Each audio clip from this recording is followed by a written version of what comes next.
Tertiary കളറിന്റെ ചെറിയൊരു wheel chart ആണ് ഈ കൊടുത്തിരിക്കുന്നത്. ഇവിടെ ശ്രദ്ധിച്ചു കഴിഞ്ഞാൽ അറിയാം, യെല്ലോ ഓറഞ്ച് നമ്മൾ മിക്സ് ചെയ്യുമ്പോൾ യെല്ലോ ഓറഞ്ച് കളറായിട്ട് നമുക്ക് ഇതേ കണ്ടോ, ഷെയ്ഡ് കണ്ടോ, യെല്ലോയും ഓറഞ്ചും മിക്സ് ചെയ്യുമ്പോൾ ഒരു യെല്ലോയിഷ് ഓറഞ്ച് ആയിട്ട് കിട്ടും. അതുപോലെ ഓറഞ്ചും റെഡും കൂടി നമ്മൾ മിക്സ് ചെയ്യുമ്പോൾ റെഡ് ഓറഞ്ച് നമുക്ക് ലഭിക്കുന്നു. ഓക്കെ, പിന്നെ റെഡും വയലറ്റും കൂടി നമ്മൾ മിക്സ് ചെയ്യാണ്. റെഡ് എന്താണ്, പ്രൈമറി കളറാണ്, വയലറ്റ് വന്നിട്ട് സെക്കൻഡറി കളറാണ് അല്ലെ. ഇത് രണ്ടും കൂടി മിക്സ് ചെയ്യുമ്പോൾ നമുക്ക് റെഡ് വയലറ്റ് നമുക്ക് ലഭിക്കുകയാണ്. അപ്പൊ അത് ടെർഷറി കളറായിട്ട് മാറാം. ഓക്കെ, പിന്നെ വന്നിട്ട് വയലറ്റ് ആൻഡ് ബ്ലൂ, ഇത് രണ്ടും കൂടി മിക്സ് ചെയ്യുമ്പോൾ വയലറ്റ് സെക്കൻഡറി, ബ്ലൂ നമുക്ക് പ്രൈമറി ആണ്.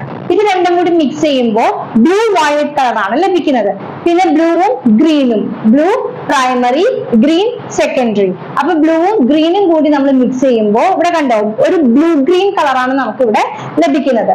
പിന്നെ നമ്മള് green and yellow, green secondary, yellow primary, ഇത് രണ്ടും കൂടി നമുക്ക് മിക്സ് ചെയ്തപ്പോ ഒരു യെല്ലോ ഗ്രീൻ ഷെയ്ഡ് ആണ് നമുക്ക് ലഭിക്കുന്നത്.